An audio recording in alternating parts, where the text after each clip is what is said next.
Saya pernah berpikir bahwa cinta itu seperti rumah sakit tempat saya bekerja, teratur, terkendali, dan bisa disembuhkan dengan obat yang tepat. Sampai hari itu datang, hari ketika segalanya runtuh hanya karena satu pengkhianatan yang tak terduga. Saya adalah Ardi, dokter residen di salah satu rumah sakit besar di Jakarta Pusat. Hidup saya selama ini terasa sempurna, karir yang menjanjikan, tunangan bernama Rina yang cantik dan suportie, serta keluarga yang bangga dengan prestasi saya. Tapi semuanya berubah ketika saya menemukan pesan-pesan mesra di ponsel Rina dari seorang pria lain. Malam itu hujan deras mengguyur Jakarta. Saya pulang lebih awal dari shift malam, ingin memberi kejutan untuk Rina. Apartemen kami di kawasan Menteng terasa sepi. Saya melihat ponselnya tergeletak di meja makan, layar masih menyala. Rasa penasaran mendorong saya membukanya. Pesan demi pesan dari sayangku membuat dunia saya gelap. Aku rindu pelukmu malam ini, tulis pria itu. Rina membalas dengan hati-hati, tapi cukup untuk menghancurkan segalanya. Saya duduk di lantai, air mata bercampur hujan yang merembes dari jendela. Bagaimana bisa? Kami sudah merencanakan pernikahan tahun depan. Keesokan harinya, saya memutuskan hubungan itu. Rina menangis, memohon bilang itu hanya kesalahan sesaat karena tekanan pekerjaan. Tapi hati saya sudah retak terlalu dalam. Saya pindah ke apartemen kecil di Jakarta Selatan dekat rumah sakit. Hidup terasa hampa. Di ruang emergensi, saya menangani pasien dengan tangan gemetar, pikiran melayang pada pengkhianatan itu. Teman-teman di rumah sakit khawatir, tapi saya hanya tersenyum paksa. Aku baik-baik saja, kata saya, padahal setiap malam saya terbangun dari mimpi buruk tentang kehilangan. Beberapa minggu kemudian, masalah baru muncul. Pipa air di apartemen bocor parah. Banjir kecil di kamar mandi membuat saya panik. Saya hubungi tukang ledeng dari iklan di koran lokal. Namanya Bayu. Dia datang sore itu, pria berusia sekitar 28 tahun, bertubuh tegap dengan kulit sawo matang khas anak kampung yang pindah ke kota. Rambutnya pendek acak-acakan, senyumnya ramah tapi mata coklatnya dalam, seolah menyimpan cerita panjang. Ganggu dok, katanya sambil tertawa ringan saat melihat banjir kecil itu. Ini pipa lama, sering begini di apartemen tua. Saya mengangguk, mencoba fokus pada pekerjaan saya sendiri. Tapi entah kenapa, kehadirannya membuat ruangan terasa lebih hangat. Dia bekerja dengan teliti, tangannya lincah memperbaiki sambungan pipa. Kami ngobrol sedikit. Dia cerita tentang asalnya dari Solo, pindah ke Jakarta 5 tahun lalu untuk cari kerja lebih baik. Hidup di kota ini keras, dok. Tapi harus sabar, katanya. Saat dia selesai, saya tawari minum kopi. Kami duduk di balkon kecil, melihat lalu lalang kendaraan di bawah. Untuk pertama kalinya setelah putus, saya merasa bisa bernapas lega. Bayu tidak banyak bicara, tapi mendengar dengan sungguh-sungguh saat saya cerita sekilas tentang shift malam yang melelahkan. Dokter seperti Anda hebat, menyelamatkan nyawa orang, katanya tulus. Saya tersenyum, merasa ada kehangatan yang lama hilang. Sejak itu, Bayu sering datang. Bukan karena pipa bocor lagi, tapi karena masalah kecil lain, lampu mati, keran macet. Saya tahu itu alasan saja. Kami mulai bertemu lebih sering, ngobrol sampai larut. Dia cerita tentang keluarganya di Solo, tentang mimpi ingin punya bengkel sendiri. Saya cerita tentang tekanan menjadi dokter, tentang hati yang baru saja hancur. Bayu mendengar tanpa menghakimi, matanya penuh empati. Hati yang hancur bisa sembuh, dok. Asal ada yang mau rawat dengan jujur, katanya suatu malam. Saya mulai sadar, ada perasaan aneh yang tumbuh. Setiap kali Bayu datang, jantung saya berdegup lebih kencang. Senyumnya, tawa renyahnya, cara dia menyentuh bahu saya saat tertawa, semuanya membuat saya gelisah. Saya pernah berpikir orientasi saya normal, tapi kini semuanya terasa kabur. Apakah ini hanya rebound? Atau sesuatu yang lebih dalam? Hubungan kami semakin dekat. Bayu mulai datang tanpa alasan perbaikan. Kami makan malam bersama di warung nasi goreng pinggir jalan, atau sekadar duduk di taman kecil dekat apartemen, melihat bintang yang jarang terlihat di langit Jakarta yang berpolusi. Dia cerita tentang masa kecilnya di Solo, bermain di sawah, membantu ayahnya yang tukang kayu. Saya suka tangan yang kasar ini, Dok. Karena bisa bikin sesuatu dari nol, katanya sambil menunjukkan telapak tangannya yang kapalan. Saya tertawa, tapi dalam hati terasa hangat. Untuk pertama kalinya, saya merasa dilihat sebagai manusia, bukan sebagai dokter berprestasi. Rina dulu selalu bangga dengan status saya, tapi Bayu menghargai saya apa adanya. Suatu malam, setelah hujan reda, kami berjalan pulang. Tangan kami tak sengaja bersentuhan. Listrik seperti mengalir di tubuh saya. Saya tarik tangan, tapi Bayu memegangnya pelan. "Ma, Dok," katanya lembut. Tapi matanya bilang lain. Malam itu, saya tak bisa tidur. Pikiran berputar, apa yang sedang terjadi? Saya pria, dia pria. Di Indonesia ini, di masyarakat yang keras, bagaimana mungkin?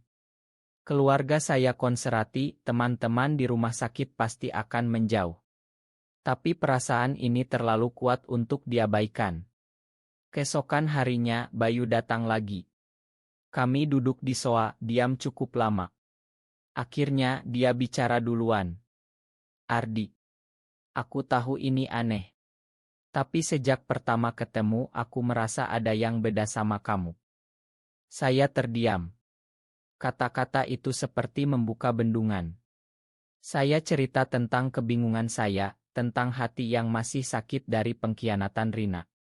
Bayu mendengar, lalu pelan-pelan memeluk saya. Pelukannya hangat, penuh kekuatan. "Aku juga takut, Ardi.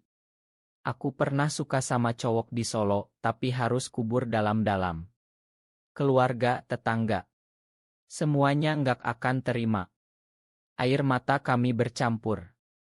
Untuk pertama kalinya, saya merasa tidak sendirian. Kami mulai menjalani hubungan diam-diam, bertemu di tempat sepi, seperti kai kecil di Kemang atau taman di malam hari. Jakarta yang ramai menjadi tempat persembunyian kami. Bayu mengajari saya tentang kejujuran sederhana, bagaimana dia hidup apa adanya, tanpa topeng. "Dokter seperti kamu terlalu banyak mikir, Ardi. Cinta itu nggak perlu rumit," katanya sambil tersenyum. Tapi konflik mulai muncul. Di rumah sakit, rumor tentang saya yang sering murung menyebar. Teman dokter senior menyarankan saya cari pacar baru. "Cari yang cantik, biar semangat lagi," katanya. Saya hanya tersenyum kecut. Sementara itu, Rina muncul lagi. Dia datang ke apartemen, menangis memohon kembali. "Aku salah, Ardi. Aku masih cinta kamu." Saya tolak, tapi hatinya membuat saya ragu. Apakah saya benar-benar sudah move on, atau hanya lari ke pelukan Bayu? Bayu tahu tentang Rina. Dia tidak marah, tapi diamnya menyakitkan. "Kalau kamu masih ragu, aku ngerti, Ardi. Aku nggak mau paksa." Kata-katanya seperti pisau. Saya sadar, saya mulai jatuh cinta pada Bayu. Cara dia peduli, cara dia membuat saya tertawa di tengah kesibukan shift. Tapi masyarakat di sekitar kami seperti dinding tinggi. Di warung kopi, kami harus duduk berjauhan agar tidak dicurigai. Di jalan, tangan kami tak pernah bergandeng. Suatu hari, tinggi emosi meledak. Kami bertengkar karena saya terlambat datang ke janji temu. "Kamu malu sama aku ya?" "Karena aku cuma tukang ledeng," tanya Bayu dengan suara gemetar. Saya balas, "Bukan begitu. Aku takut kehilangan segalanya." Kami diam, lalu pelukan itu datang lagi. "Aku cinta kamu, Ardi. Walau dunia nggak setuju," bisiknya. Cinta kami semakin dalam, tapi juga semakin berbahaya. Jakarta bukan tempat ramah untuk kisah seperti kami. Berita tentang raya komunitas di beberapa tempat membuat kami waspada.